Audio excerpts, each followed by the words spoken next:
Hallows Eve Nightmare, submitted by Zara Leaks. On Halloween back in late 2015, I hosted a sleepover with two of my friends, Scarlett and May.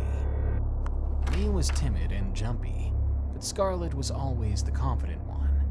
Anyway, we met up around 3 p.m. and set up a tent in my back garden.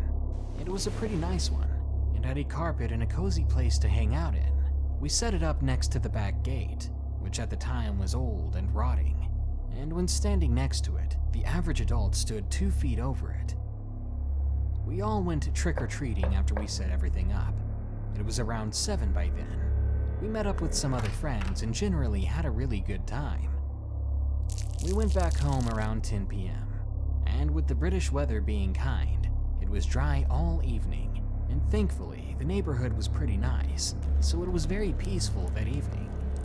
We roasted marshmallows, played truth or dare, then finally laid down to sleep when it was pitch black out. The fairy lights in the garden barely illuminated anything, so it didn't bother us much.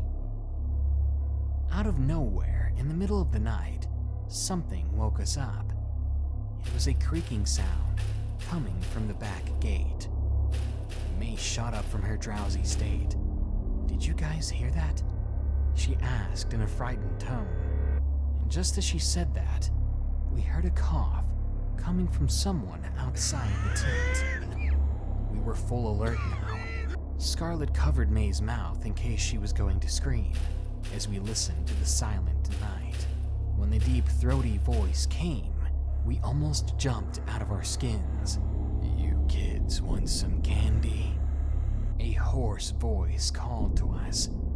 It sounded like an old man, someone who had smoked way too much in their lifetime. The rattling came from the gate again. "Come on, I know you're in there," the voice called out.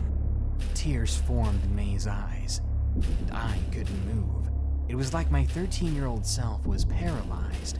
Scarlett looked at me and nodded. She showed me her fingers and counted down. That was when we were going to run. When she hit 0, we all made a mad dash back inside the house. I'll never remove that image from my mind. When I turned around, standing at my gate, I saw the man. He had gray, long hair. His beard was matted and disgusting, and he had the most horrific look on his face. It was like pure evil. He looked hungry, but not like a person, but more like a starving predator, as if he wanted to harm us that very moment. The bolt on the gate, luckily, was across, and as he tried, he couldn't get in.